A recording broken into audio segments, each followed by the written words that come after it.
Beberapa waktu lalu sempat viral kisah yang menyentuh. Anak seorang pedagang pakaian bekas sederhana asal Bukit Tinggi diterima sebagai mahasiswa Institut Teknologi Bandung. Kisah serupa juga terjadi di daerah yang sama.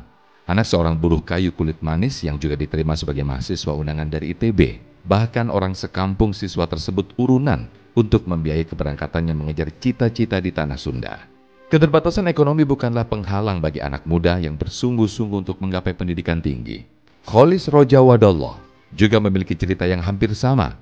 Anak tertua dari 8 adik kandung dan 8 orang adik sambung yang berasal dari keluarga sangat sederhana ini diterima sebagai mahasiswa undangan di ITB Bandung. Dari sekolah menengah, Kholis sudah menerima beasiswa karena ketekunannya dan berbagai beasiswa dia dapatkan hingga sekarang. Saat ini, Kholis sedang menyelesaikan tesis masternya di Teknik Mesin ITB. Bagaimana sosok inspiratif Kholis? Saksikan selengkapnya dalam Sah, Selalu Ada Hikmah bersama Koh Deddy Slim. Sah, selalu ada hikmah. Bismillahirrahmanirrahim. Assalamualaikum warahmatullahi wabarakatuh. Balik lagi di acara penuh hikmah, selalu ada hikmah. Kali ini tentu dengan narasumber yang luar biasa. Ini insya Allah mewakili teman-teman yang mungkin datang dari keluarga sederhana, takut, bingung masa depan kayak gimana, kuliah di mana, kerja di mana. Nah, beliau bisa membuktikan bahkan jadi mahasiswa undangan di salah satu kampus yang diidam-idamkan banyak orang, ITB. Bahkan gak cuman S1-nya, sekarang pun beliau sedang S2 di sana. Kita tanya hikmah dari beliau ya. Assalamualaikum warahmatullahi wabarakatuh. Kang Kholis. Waalaikumsalam. Sehat? Alhamdulillah Namanya sehat. Kholis Roja Wa'adullah. Insyaallah.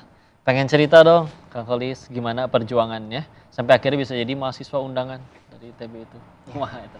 Jadi dulu saya ingin masuk ITB itu sebenarnya dari kelas 7 SMP. Udah dari SMP. Dari SMP, saya pengen masuk ke ITB. Nah, waktu itu guru saya pernah bilang kayak gini. Iya. Coba tuliskan 10 cita-cita yang ingin diraih selama sekolah gitu ya.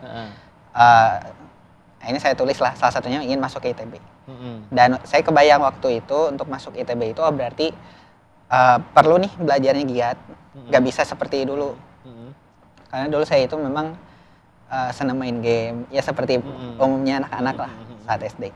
Jadi saya belajar selama SMP, SMA, alhamdulillah ranking 1 terus.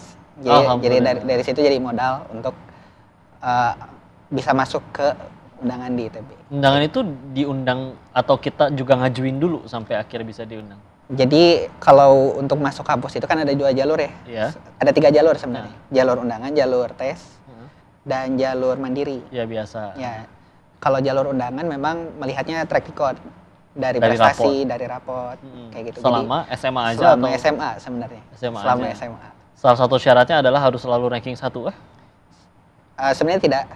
Jadi yang penting nilainya naik. Memang sebenarnya tidak ada pakem khusus ya. Tapi kalau melihat ya bagaimana nilainya naik, kemudian ada prestasi. Dulu SMA-nya di mana? Dulu saya di SMA Islam di Bandung. Saya di Bandung. SMA Islam Dari di Bandung. sekolah itu yang keterima di ITB berapa orang? Yang keterima di ITB itu angkatan saya ada 4 orang. 4 orang berikut Kang Kholis. Iya. Sampai sekarang juga S2-nya juga masih bareng? S2-nya sudah tidak. Jadi macam-macam, ada yang kerja, ada yang... Udah nyampe S1 aja ya? Gitu. Dan itu persaingannya berapa orang sampai kepilih 4 itu? Waktu itu seangkatan memang gak terlalu banyak. Ada sekitar 80 orang, kayak gitu. 80 Satu orang angkatan. yang kepilih 4? Yang kepilih 4. Dan belum dari sekolah lain juga ada dong? Dari sekolah lain pasti ada. Jadi memang jalur undangan itu jalur yang ya ibaratnya gak bisa dipastikan lah untung-untungan ini mah.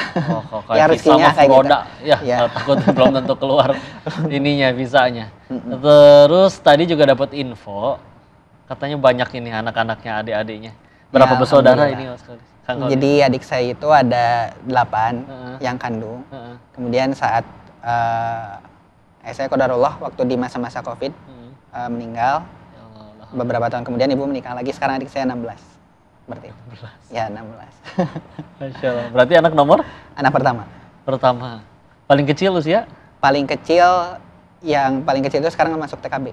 TKB. TKB. Masya Allah. Iya. Tapi benar, Allah itu nggak mungkin ngelahirin seorang hamba tanpa dijamin rezekinya. Nah ini beliau pun akhirnya dijamin rezekinya, masuk aja. Kalau kata Allah takdirnya masuk. Terus kondisi keluarga kalau boleh juga diceritakan gimana, terutama kondisi keuangan ekonominya sampai istilahnya ya mungkin ada yang ngegampangin di luar mah udah mas saya mandiri aja. Nah ini sampai harusnya milih yang undangan kan mungkin ada sesuatu kah kondisinya seperti apa? Ya, jadi kalau kondisi keluarga memang sederhana. Sederhana ya.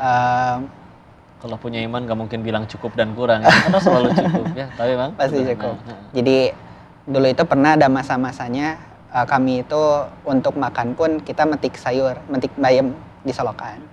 Untuk jadi sayur, kemudian ngalamin metik sendiri, disuruh ibu gitu. Ngalamin, iya. Terus pernah beberapa hari kita makan nasi sama garam.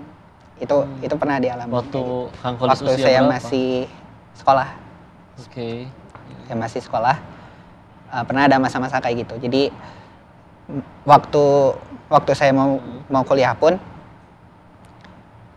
saya bilang, saya ngobrol dengan orang tua gitu ya. Kata orang tua itu, ibu sama bapak nggak bisa ngebiayain kalau harus kuliah, bilang kayak gitu. Nah, kecuali bisa dapat beasiswa kayak gitu. Jadi itu juga yang jadi motivasi ya. Jadi motivasi. Dan alhamdulillah besoknya saya dipanggil sama guru BK di sekolah, dikenalkan dengan beasiswa dari Masjid Salman kayak gitu. Akhirnya kepilih. Akhirnya saya ikut seleksinya, alhamdulillah dapat beasiswanya seperti itu. Waktu ayah masih ada kerja di mana beliau? Kerja jadi honorer, THL, juga ya? THL bukan guru, THL di Dinas Pertanian. Jadi honorer di Dinas Pertanian. Oh penasaran ininya sih, selain akhirnya tadi perjuangan belajar di akademis ya dunianya, ada nggak jalur langitnya? Contoh punya amalan khusus rahasia tas sholatnya gimana kah? Alhamdulillah sebenarnya kalau di rumah itu memang kami itu biasa, ibu itu saat di rumah anak-anak tuh udah ngantri buat store ngaji. Masya Allah, setiap pagi, terus setiap pagi, terus maghrib juga kayak gitu. Terus selama di sekolah dulu memang alhamdulillah banyak kesempatan lah untuk sholat duha, tahajud dan sebagainya. Memang diniatkan itu lebih ke ya supaya ini menjadi niat yang bersih semata-mata untuk ibadah gitu. Belajar, berikhtiar gimana kita sekalipun di kondisi seperti ini masih ada harapan, masih ada cita-cita yang ingin diraih, sehingga kita mendekat kepada pemilik yang menentukan itu. Kita tuh punya Allah ya, Masya Allah. Terus akhirnya biaya studi dan biaya hidup selagi dulu sekolah, beasiswa juga kah? Terus ketika akhirnya jadi undangan itu full gratis semua, berikut uang sakunya juga dapat? Jadi alhamdulillah saya dan adik-adik itu sekolah, kuliah, beasiswa. Ya sekarang itu saya di ITB, terus ada adik saya satu di ITB.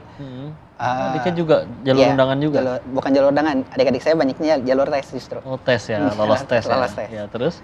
Ada yang di UNPAD, ada yang di UPI. Dan alhamdulillah semuanya beasiswa.